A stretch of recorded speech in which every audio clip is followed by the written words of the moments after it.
Hello students, welcome to the hope study. जैसा कि आप लोग यहाँ बोर्ड पे देख पा रहे हैं, हम लोग class 3 to 10 science and SST को लर्न करेंगे इस चैनल पे।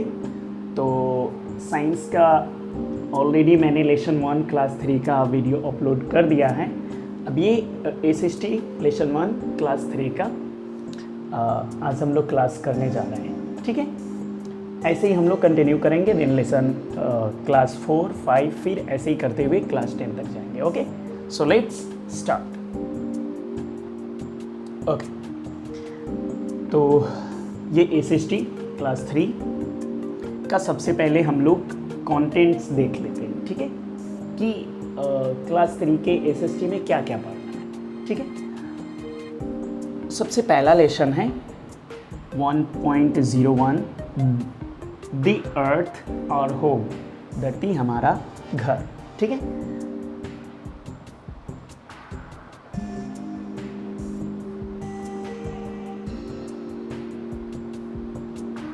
लेसन 2 है, लेसन 1.02 है the earth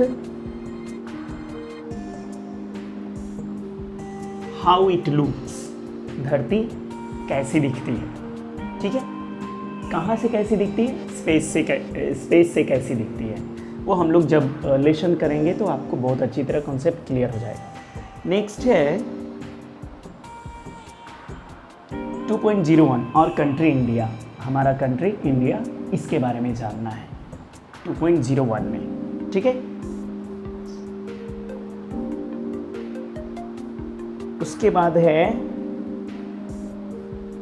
2.02 India, the surface of its land. अबे इंडिया का सरफेस मतलब कि धरती, इंडिया की जो धरती है, मिट्टी है, उसका सरफेस कैसा है, वो हम लोग 2.02 में स्टडी करेंगे, ठीक है।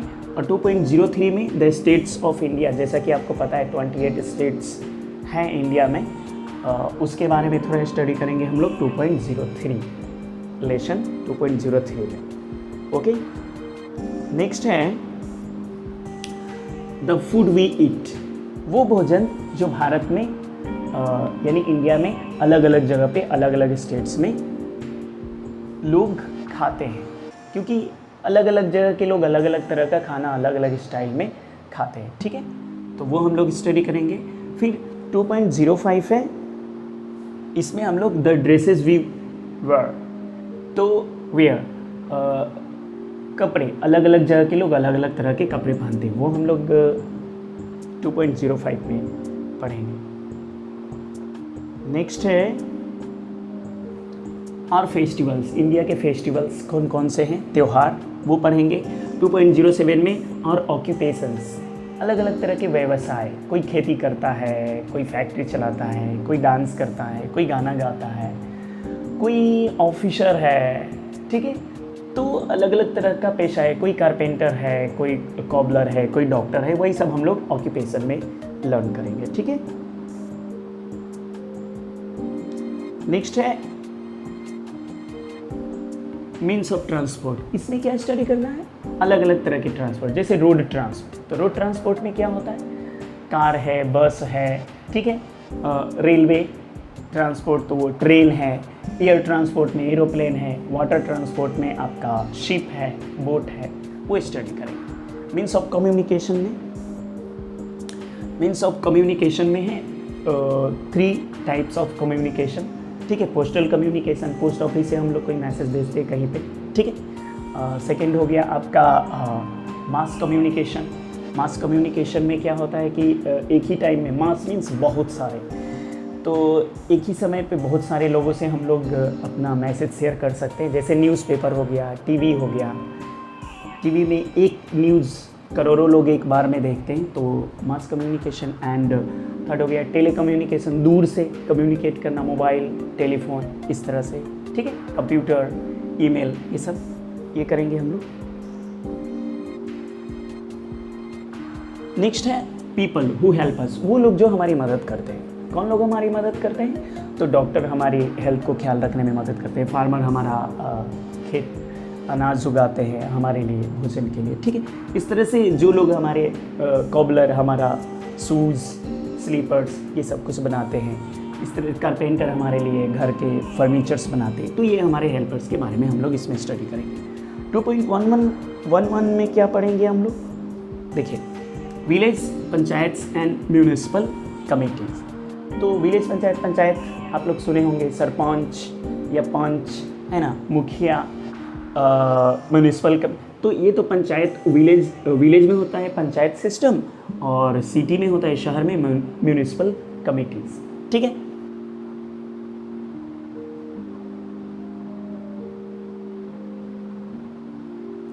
नेक्स्ट देखो आप, और इम्पोर्टेंट मेट्रोपोलिसेस।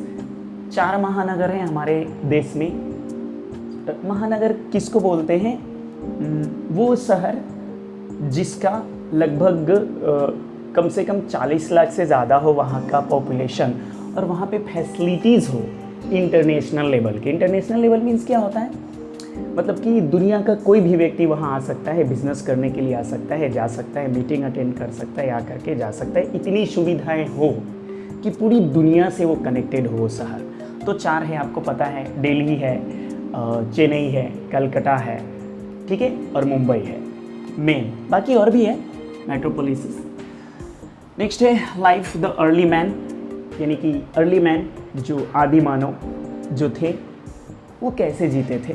तो फर्स्ट में थोड़ा सा जानेंगे हम लोग कि जंगलों में वो रहते थे, पत्थर का यूज़ करते थे वो, और इसी का अर्ली मैन का ही हम लोग नेक्स्ट पार्ट में देख लेंगे थोड़ा सा, जब अर्ली मैन का लाइफ ठीक हुआ वो, ठीक है। उसके बाद है मॉडल टेस्ट पेपर, ओके कुछ। तो ये तो हो गया हमारा कंटेंट्स। अब हम लोग लेसन स्टार्ट करते हैं, ओके। चल, फर्स्ट लेसन है, फर्स्ट लेसन, आप कभी भी लेसन को जब भी किसी भी सब्जेक्ट में, किसी भी सब्जेक्ट में आप जब स्टडी करोगे तो आप लेसन का नाम ध्यान से पढ़िए। अगर आप लेसन का नाम अंडरस्टैंड कर जाते हैं सही से तो आप समझ जाइए 50% आपका वो लेसन कंप्लीट हो चुका है, कॉन्सेप्ट क्लियर हो चुका है। तो देखिए इसमें क्या पढ़ेंगे, द अर्थ, यानी कि धरती। धरती क्या है? Earth is the 3rd planet of our solar system. हमारे सोलर सिस्टम का तीसरा प्लैनेट है अर्थ। वो साइंस में हम लोग पढ़ेंगे सोलर सिस्टम वाला चैप्टर में, ठीक है। और तो प्लैनेट क्या होता है? अभी हमने बोला धरती एक प्लैनेट है, ग्रह है हमारे सोलर सिस्टम का। हमारे सूरज की जो फैमिली है ना, वही है सोलर सिस्टम, उसमें की धरती तीसरी ग्रह है। और ग्रह किसको बोलते हैं? वो बड़ा ऑब्जेक्ट जो कि किसी स्टार के चारों तरफ चक्कर लगाए, ठीक है। वो साइंस में ज़्यादा क्लियर करेंगे हम। उसको बोलते हैं प्लैनेट या ग्रह। तो धरती सूरज के चारों ओर, और सूरज एक स्टार है, उसके चारों ओर चक्कर लगाती है, इसलिए इसको प्लैनेट बोलते हैं। देखिए, आवर होम, हम इसे होम क्यों बोलते हैं? क्योंकि धरती पे हम लोग रहते हैं। क्योंकि होम का डेफिनेशन देखिए आप क्या है। होम का डेफिनेशन आप जब देखोगे, ये तीनों लाइन देखिए, home is a place where we live, वो जगह जहाँ पे हम लोग रहते हैं उसको बोलते हैं हम लोग होम। और हम लोग रहते कहाँ पे हैं? वी लिव ऑन दी अर्थ, हम लोग धरती पे रहते हैं। देयरफॉर, इसलिए यही कारण है the earth is our home, इसलिए हम लोग धरती को अपना घर कहते हैं। क्लियर? नेक्स्ट देखिए, इस पे रहते कौन कौन है? ऑल मैन,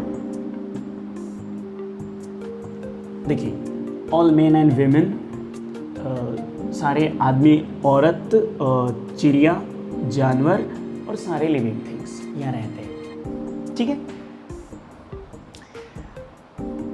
यहाँ पे एक इमेज दिया गया है यही अर्थ को समझाने के लिए कि देखिए यहाँ पे कौन कौन है। नॉन लिविंग थिंग्स भी है, माउंटेन्स है, ये स्काई, क्लाउड्स, लोग, गाड़ी, ये सब कुछ ही अर्थ का एक छोटा सा इमेज दिया गया है आपको समझने के लिए, ठीक है।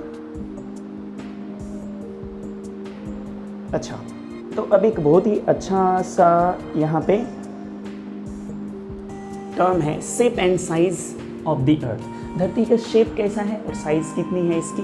तो धरती का शेप मीन्स क्या होता है? रूप, किसी चीज़ का रूप कैसा है। जैसे देखिए, एक कभी कभी आप देखते होंगे कि कोई बच्चा है वो बिल्कुल अपने पापा या मम्मी के जैसा होता है। आप उसे देख करके जान जाओगे ये इनका बच्चा है, ठीक है। या भाई भाई एक जैसे होते हैं तो वो रूप हुआ, बट साइज़ अलग अलग होता है, ठीक है। रूप मिल सकता है बट साइज़ अलग अलग हो सकता है। जैसे उसके पापा, उस बच्चे के पापा बड़े हैं तो उनका साइज़ बड़ा है, लंबाई चौड़ाई ऊंचाई। साइज़ मीन्स क्या होता है? लंबाई चौड़ाई ऊंचाई या मोटाई, ये सब जब डिफरेंट होता है तो इसको बोलते हैं साइज़। और रूप मीन्स सिर्फ मिल जाना चाहिए, एक जैसा दिखना चाहिए, वो रूप है, उसमें लंबाई चौड़ाई की बात नहीं करेंगे हम, ऊंचाई की। ओके, तो धरती का ये शेप कैसा है?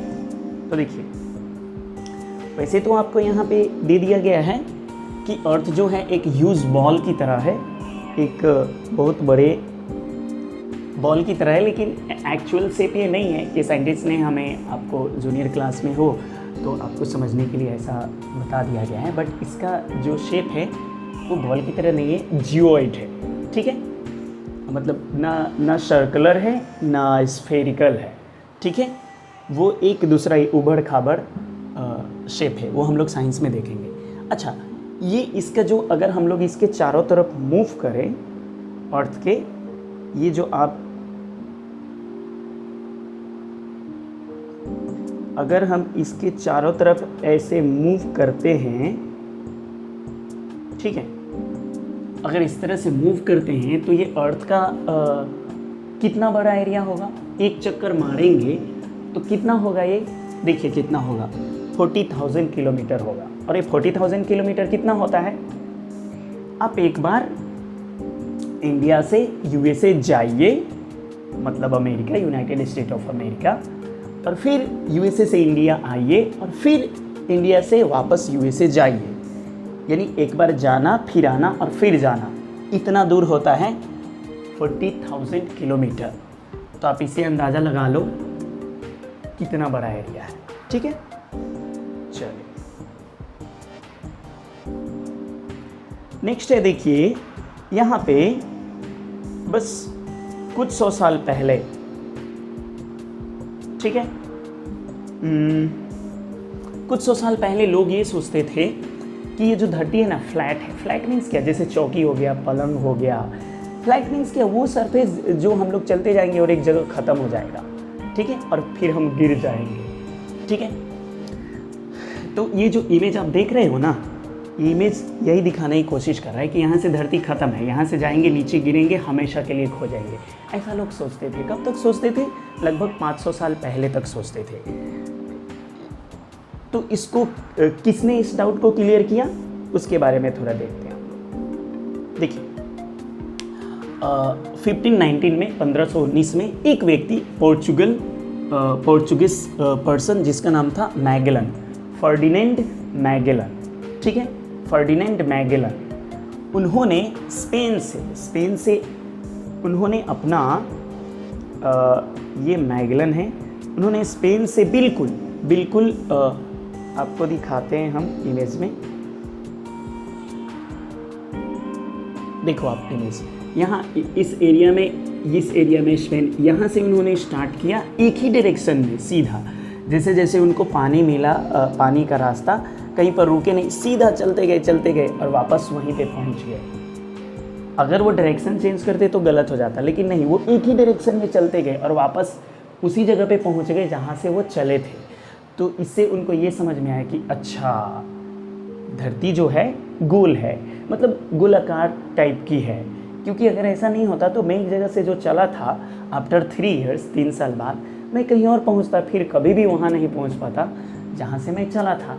लेकिन मैं एक ही डायरेक्शन में चलता रहा और वहीं पे पहुंच गया। इसका मतलब ये है कि धरती जरूर गोलाकार टाइप की है, ठीक है, पूरी गोल तो नहीं है। अच्छा, इनका आपको मैं इमेज दिखाता हूँ, फर्डिनेंड मैगेलन का। थोड़ा सा इमेज देखते हैं हम लोग, इंटरेस्टिंग है।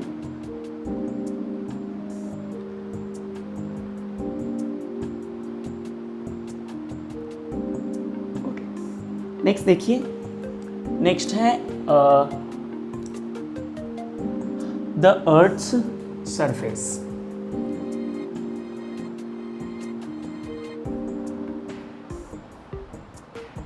धरती की सतह कैसी है? धरती की सतह कैसी है? सतह किसको बोलेंगे? जैसे ये बोर्ड है तो इसका सतह ये है, ये कोई चीज़ को आप टच कीजिए वो उसका सरफेस है, ठीक है। तो अर्थ की सरफेस कैसी है, तो ये सच है। आप थोड़ा सा ध्यान दोगे तो अर्थ का जो सरफेस है वो हर जगह एक जैसा नहीं है, सब अलग अलग चीज़ें हैं अर्थ पे, ठीक है। लेक्स है, कहीं रिवर है, कहीं नदियाँ, पहाड़, पहाड़ी, जंगल, रेगिस्तान, ये सब कुछ है, घाटी, ठीक है। अलग अलग तरह के क्या बनावटें हैं धरती की सतह की। तो इसको मेनली हम लोग दो पार्ट में डिवाइड कर देते हैं, दो बेस पे, पानी और ज़मीन के बेस पे, ठीक है। तो दो पार्ट में डिवाइड करते हैं, लैंड एंड वाटर, ठीक है। तो लैंड जितना भी ज़मीन वाला एरिया है, चाहे वो कुछ भी हो, रेगिस्तान हो, पहाड़ी हो, घाटी हो, कुछ भी हो, वो सबको हम लोग लैंड वाले एरिया में लेते हैं। और अगर लेक है, झील है, पॉन्ड है, तालाब है, सी या ओशन कुछ भी है, वेल है, वो सबको हम लोग वाटर वाले पार्ट में ले लेते हैं, ठीक है। चलो, तो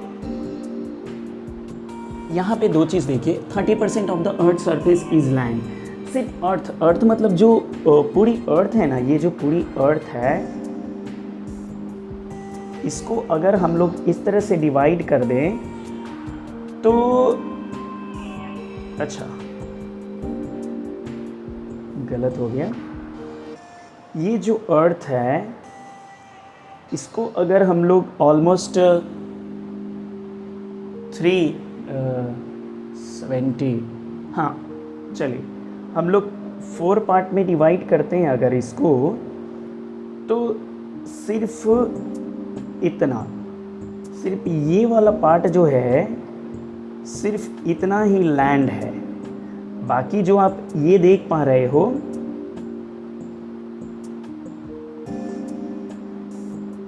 बाकी ये जो रेड रेड रेड और ये वाला भी रेड पार्ट, इतना पार्ट, ये सिर्फ एरिया इतना ही लैंड है। मतलब इतने अर्थ के इतने ही टोटल करेंगे ना, तो अर्थ का इतना ही पार्ट पे ज़मीन दिखता है। जंगल है, रेगिस्तान है, पहाड़ है, जो भी कुछ है। बाकी इतना पार्ट जो है वो कवर है किस चीज़ से? वाटर से, पानी से, ठीक है। तो 70% जो है अर्थ का पार्ट जो है सरफेस कवर्ड है वाटर से। सिर्फ 30% जो पार्ट है वो बिना पानी के कवर है, मतलब उस पे पानी नहीं है, ठीक है। उतने ही पे कंट्री है, कॉन्टिनेंट है, हमारा जो सिटी है, विलेज है, सब कुछ है, खेती करते हैं, सब कुछ, बस इतने ही एरिया पे। ओके, समझ में आया? चलो नेक्स्ट हम लोग देखते हैं। अच्छा, अगर हम लोग ऊपर की तरफ देखते हैं तो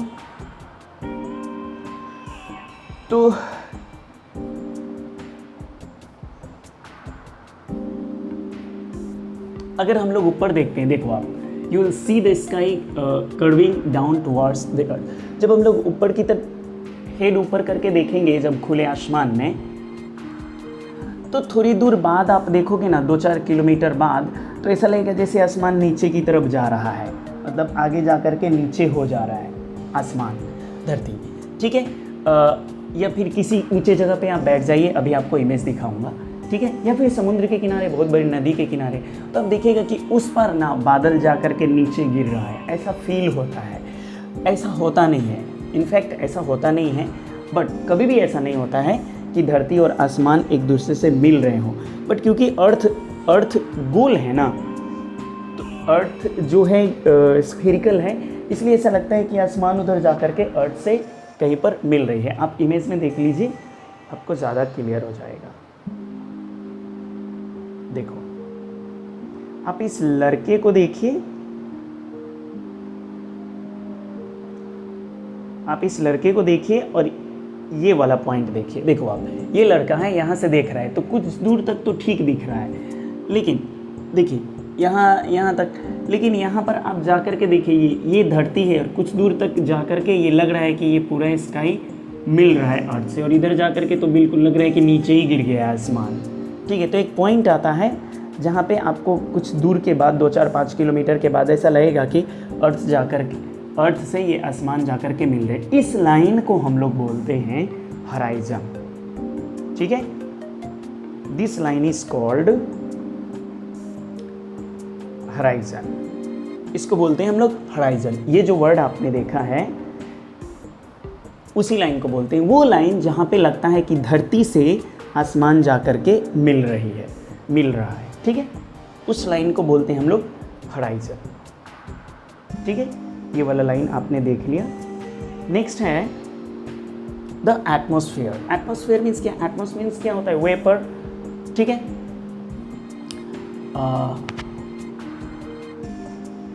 तो और अर्थ, हमारी जो धरती है, हमारी धरती चारों तरफ से एयर से घिरी हुई है। वही जो एयर से घिरी हुई है ना, एयर का मतलब एक तरह से क्या समझिए, हवा का लेयर समझते हो आप? प्याज होता है, या प्याज लीजिए, उसका एक एक लेयर निकालिए, या पत्ता गोभी, एक एक पत्ता आप निकालोगे, उसको लेयर बोलते हैं। तो ऐसे एयर का ना पूरा लेयर है अर्थ के चारों तरफ, तो एयर का लेयर है, उसी को बोलते हैं हम लोग एटमॉस्फेयर। ठीक है, हवा से चारों तरफ से घिरी हुई है धरती, उस एयर को हम लोग बोलते हैं, पूरे घिरे हुए एयर को बोलते हैं हम लोग एटमॉस्फेयर। ठीक है, चलिए। अच्छा, एक चीज है यहाँ पे,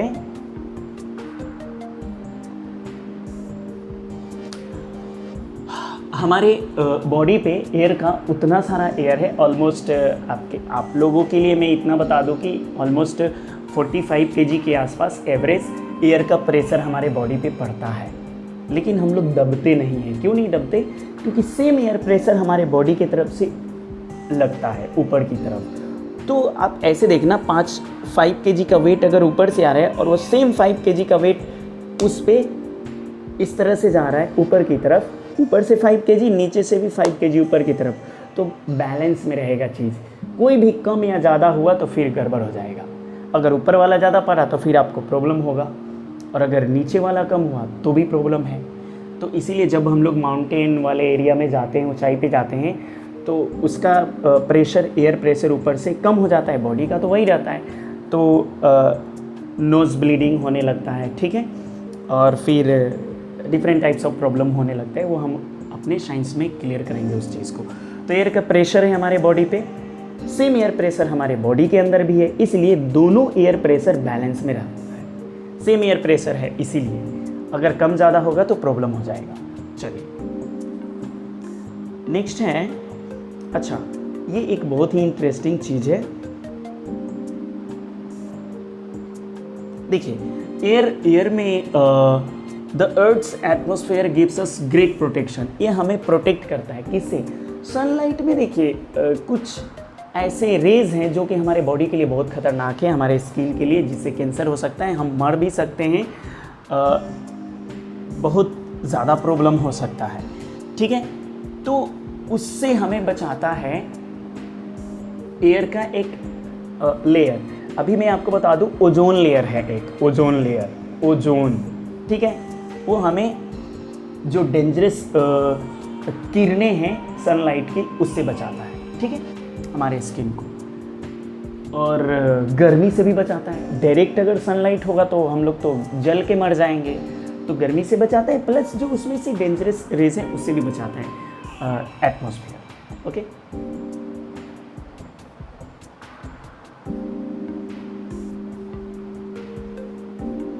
यहाँ एक इमेज है समझने के लिए।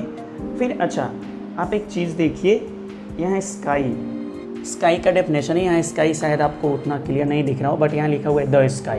तो स्काई क्या है? स्काई का अगर कोई डेफिनेशन आपसे पूछे तो आप क्या बताना? ऐसे बोलना, the space around the earth, यानी वो खाली जगह धरती के चारों तरफ, which you can see when you stand outside and look upward, जिसे आप देख सकते हो जब आप बाहर खड़ा होकर के ऊपर की तरफ देखते हो, तो वो खाली जगह जो दिखता है उसी को हम लोग बोलते हैं स्काई।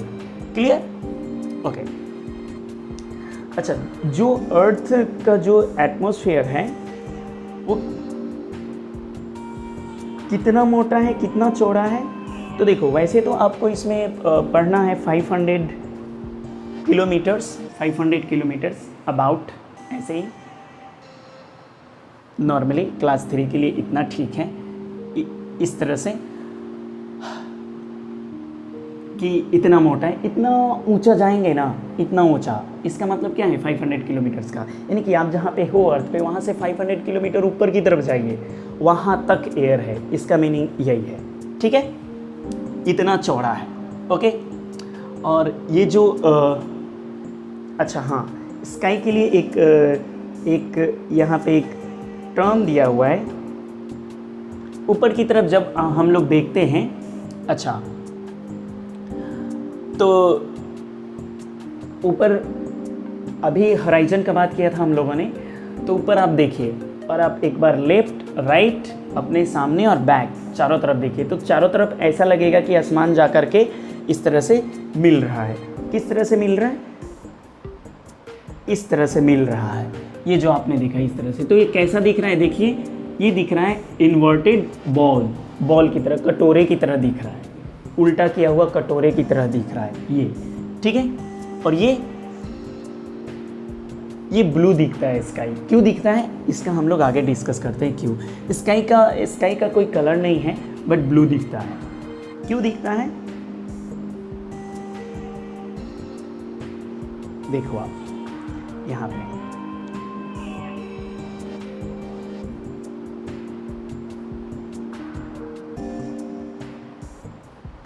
देखिए, इसका कोई कलर नहीं है, लेकिन एयर में बहुत सारे पार्टिकल्स हैं, छोटे छोटे डस्ट पदार्थ।